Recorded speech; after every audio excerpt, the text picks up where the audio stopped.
Hey y'all. So it's been a while since I've done this. Things got a little crazy in my life. All good. But I wanted to bring back and kind of look at Jennifer Lawrence's chart, kind of who's in the news this month.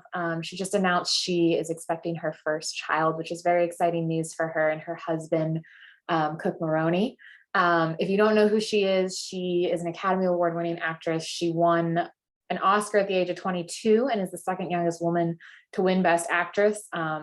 She really shot to fame with the Hunger Game movie series. And then also Silver Linings Playbook really kind of solidified her as an up and coming, start, like just brought that light to her. When we look at her chart, we see that she's a Scorpio ascendant. And so what this really says is, there's kind of a mysterious side to her a little bit, but her ascendant is in the lunar mansion of Anurata, which makes her someone who's much more outwardly buoyant, fun-loving, and it can make her very popular. She can benefit more living away from her place of birth, but she's really someone who's focused on her goals. She can have really great leadership and organizational skills, and she can really have many opportunities to travel. The ruler of that first house is Mars, and Mars goes to her sixth house, indicating that, she really works hard. She has respect for discipline, which gives her that strength of character. She's someone that's willing to work hard, put in the long hours. There could be a harder relationship with her mother, based on this placement. But she will have the ability to really deal with opposition and adversity. If she faces any conflict, she's going to come out ahead. She may really enjoy having animals around her. But she can be a little more accident prone and prone to injuries, especially around work and at work. So she just needs to slow down a little bit and be a little more cautious as she walks around. Her second house is Sagittarius, and she has Saturn retrograde there, which, is an interesting placement. The second house really indicates her ability to accumulate wealth over time with Saturn there, because Saturn likes to delay things. It also makes you work hard, but she may kind of at times have a feeling of low self-esteem, even though she may have never known it, or she may have kept it very internalized. She has a sense of fairness and is very focused on doing her duty, and she has the ability to really speak the truth kindly so that people are able to hear it. There could be a bit, especially when she was younger, until she grew out of the Saturn retrograde energy. She could have a bit of, rejecting others so they don't reject her, in that fear of rejection. And it could have made her feel a little more lonely, or as if someone, as if others didn't really understand her, especially in her younger years. As I mentioned, Saturn does mature about the age of 27, 28. Saturn is in the lunar mansion of Purvashada, which indicates leadership abilities. It makes her very proud and independent. It gives her really good oratorical abilities, that can make her successful at debate, and success can come at an early age for her. She can also be very financially fortunate, and she could end up acquiring really great real estate with Saturn in that second house, and it rules the fourth house of real estate. In her third house, she has the node of the moon Rahu, and her third house is Capricorn. This really indicates that she could have some talent with computers, using them both for interaction and also just a natural skill and ability with computers. She could, for work, be around foreigners or people that are more unusual or unique, or outside of what most people define as normal. She could have had trouble making friends, and she could have actually had the potential for more ear infections growing up with Rahu in the third house. It gives her this real ability. Rahu in the third really gives this unique ability to use different forms of communication and, really be into self-expression. She could be, Rahu in the third can indicate actors, writers, salespeople. She's very goal-oriented. She takes responsibility for her actions. She's very persistent and hardworking, and she's really someone that can make money through her career. Saturn rules her third house, and being in the second house really indicates her ability to make a living through the field of communications. She has this need to express her creativity. She may enjoy writing as a way to express it. Speaking is just as powerful as the written word for her. And so that's going to be something that's very powerful in her life, is just the field of communication, being around the communication. Yeah. So Rahu's in the lunar mansion of Shravana, which gives her this desire to gather knowledge and information. She can be very intellectual and has an ability to really listen. She has the ability to live a prosperous and balanced life, and she can be very drawn to working with social and humanitarian causes. Mars is in her 6th house of Aries, and this really gives her ambition and drive. She, it indicates someone who's going to push through obstacles when they come her way. She enjoys doing things quickly, but she's also very independent and can be someone who kind of seems not to age. She can look younger than her years. She could get bored if unchallenged. So she constantly is probably looking for challenges and ways to like push herself further and, really mentally push herself and get outside of just the normal status quo. But again, she can be prone to accidents with Mars in the 6th house, and she can begin moving too fast, which ends up creating injuries, whether it's tripping. I know she did trip upstairs at the Academy Awards one year. So that is an example of that Mars energy moving so fast that she needs to slow down a little bit. Mars is in the lunar mansion of Kritika, and this really indicates that she's very determined and she has this tenacious will to achieve. She's very ambitious, but she can also at times be very stubborn. She's someone that takes pride in what she does, and she's someone that's going to be very straightforward, but she really needs that downtime to rejuvenate, because she can be prone to burning out her health if she doesn't get that time to relax and reset and really center herself and ground herself. She could be an excellent cook. She may enjoy cooking in her free time. I'm not really sure about that, but there is that potential that she may enjoy cooking. Mars rules the 6th house, and being in the 6th house, it indicates a strong physical constitution. So really having that ability to fight off, flu and things like that. But she also could have an interest at some point in health and healing, as well as kind of working, doing work that involves long hours and a lot of discipline. 7th house is Taurus, and she has the moon in her 7th house of Taurus. And the moon is actually at its strongest in Taurus. It's in its sign of exaltation. And this indicates really being engaged in a creative business. She's very imaginative. She's able to relate well to others. She's very social and very charming. She can benefit through partnerships, and there can be kind of recognition that comes from her chosen field of work. She can be very popular and progressive, and she can really have good influence over others and really get their respect. So she knows how to build those relationships to gain respect from others. The ruler of her 7th house is Venus, and it goes to her 9th house. And this can indicate that, her partner could be more spiritual or more philosophical. She and her partner may go on many trips together. The moon rules her 9th house. And so what this really indicates, being in the 7th, that she can get a lot of advantages from being married and in a partnership. She can do really well in foreign lands, and she really knows how to relate well to others. I want to point out that the moon and Venus are in Parivartana Yoga. So what that says is that they're in each other's signs of rulerships, which makes them even stronger. And so every time one of those planets is activated in transit, it's going to act the other one, and they're going to act more as if they're in their own signs. So this is a really powerful exchange of energy in her chart. In her 9th house of Cancer, she has 4 planets. She has Jupiter, Venus, Ketu, and the Sun. And this really, all these planets in this house can really indicate, a lot for her. I'm going to start with Jupiter. Jupiter is at its exact degree of exaltation. So this is another very strong planet in her chart. It can indicate that she has a focus on spirituality throughout life. It's really a placement of luck. Her father may have been very compassionate. And she can be someone that's very soft and like comforting, but very strong, and a strong woman.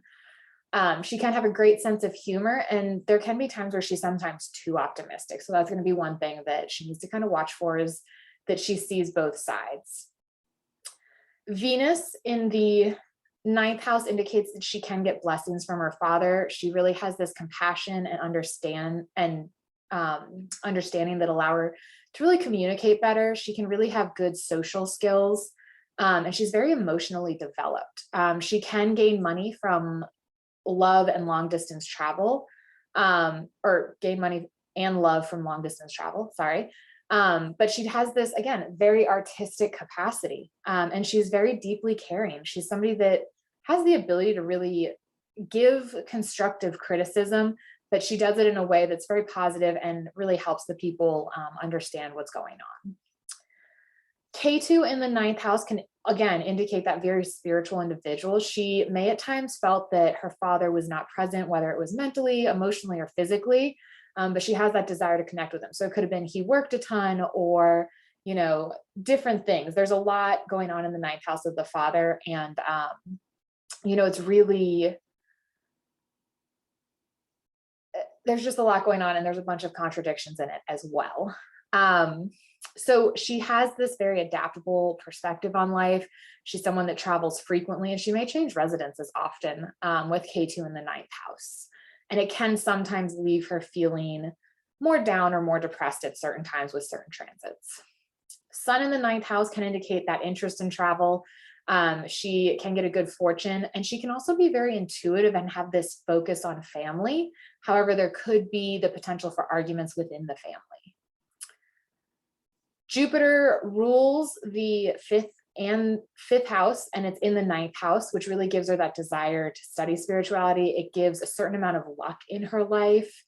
The sun rules her 10th house of career, and being in the ninth really indicates that, you know, either a teacher or her father could have given kind of that positive influence on her life and kind of guided her on achieving her goals.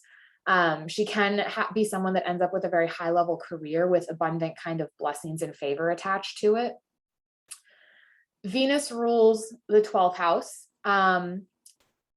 which can indicate that her dad may not have been around as much. It can indicate her traveling frequently and for long distances. You know, when we look at the lunar mansions, we've got Jupiter, Venus, and K2 all in the lunar mansion of Pushya, which really indicates she's someone that could perceive her family as being a very tight-knit family. It indicates her ability to really be self-sufficient and independent. She's socially adept and knows how to make people feel wanted, which is a huge, huge gift of hers. And she's somebody that's very passionate about what she believes in, and she's going to come to the defense of something or someone she believes in. Like, she will fight for what she feels. She does need to be cautious not to believe in the wrong people, because there could be people that, you know, try to take advantage of her good nature. Sun is in the lunar mansion of Ashleisha. And this really, it indicates she's clever. She can accomplish things when she's motivated and really gain good wealth. Moving on to her 10th house, she has Mercury in Leo.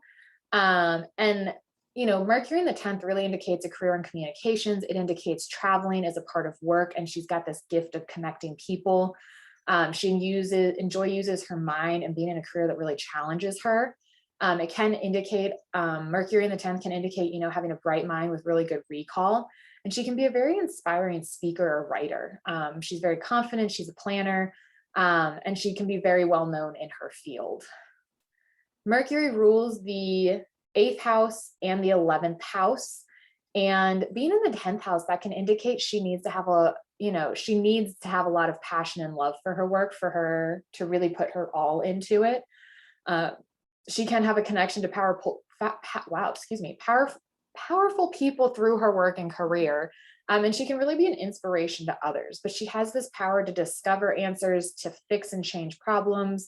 And that's really an innate gift in and of itself. She may enjoy puzzles and mysteries, or like murder mysteries, or like watching crime shows and trying to like solve them before they do, as something to do in her free time. Mercury is in the lunar mansion of Purva Falguni, which really indicates an ability to truly communicate and influence others. She's very generous, and this can really be a good placement that can bring a good marriage. And she's someone that's very lively and friendly. Kind of her birth chart in a nutshell. You know, I kind of wanted to look at the time of her marriage to Cook Maroney. It was October 19th, 2019 in Newport, Rhode Island. You know, when I'm looking at marriage, I'm looking for multiple hits from different perspectives to see if it was truly a time that would produce the results. At this time, she was in her Jupiter Mahadasha and Mercury Bhukti. And at this time, Jupiter was transiting her first house of Scorpio, which means it was in opposition, sending its energy to the seventh house.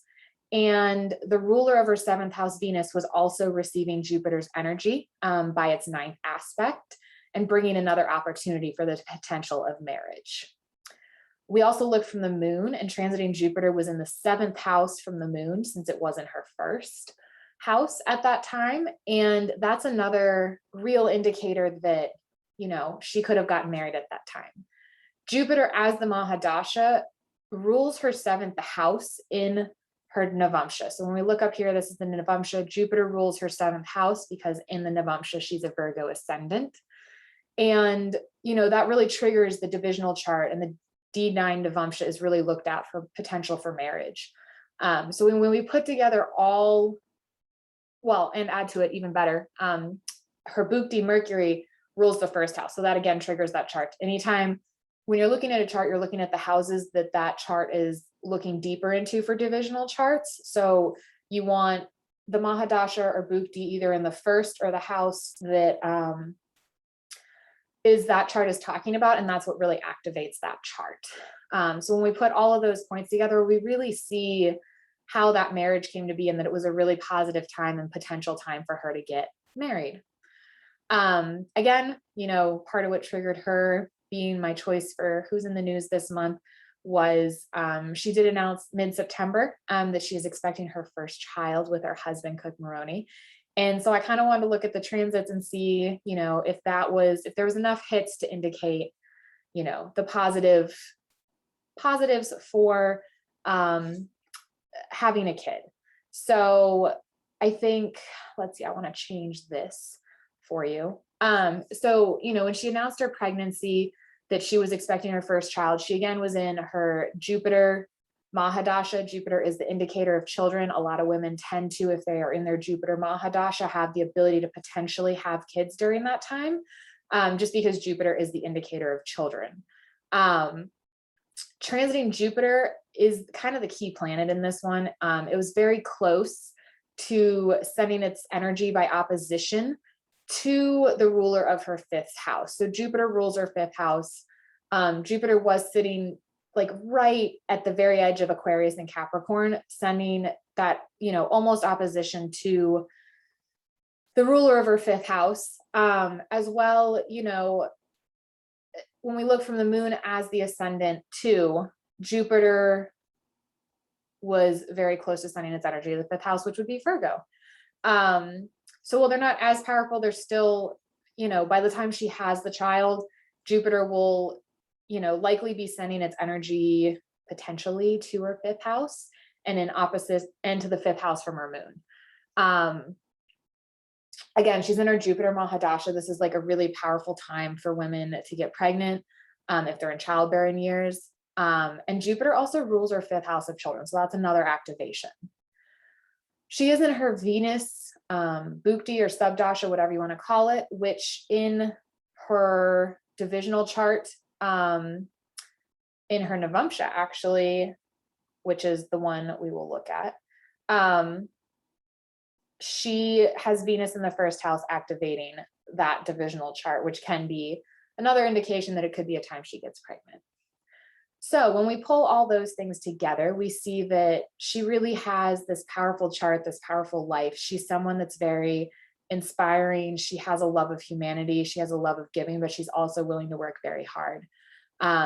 She's got that powerful chart when we look at it from different ascendants, which I did not talk about in this article, but when we start looking at it using the moon as the ascendant, she basically has 4 planets in the house. Well, she does have 4 planets in the house of communication, the third house.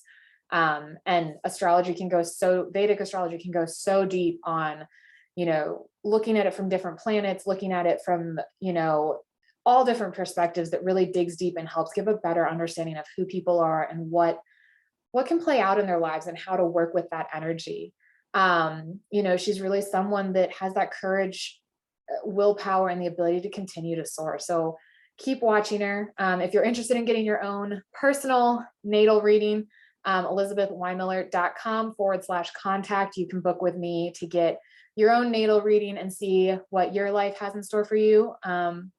And I look forward to working with any of you in the future, as well as I will see you next month for whoever shows up in the news. And be sure to check back in a couple days because the sign prediction video will come out on October 1st for you to know what's kind of going on and what to expect in October. Until then, have a fantastic rest of your week, and I will see you guys later. Bye.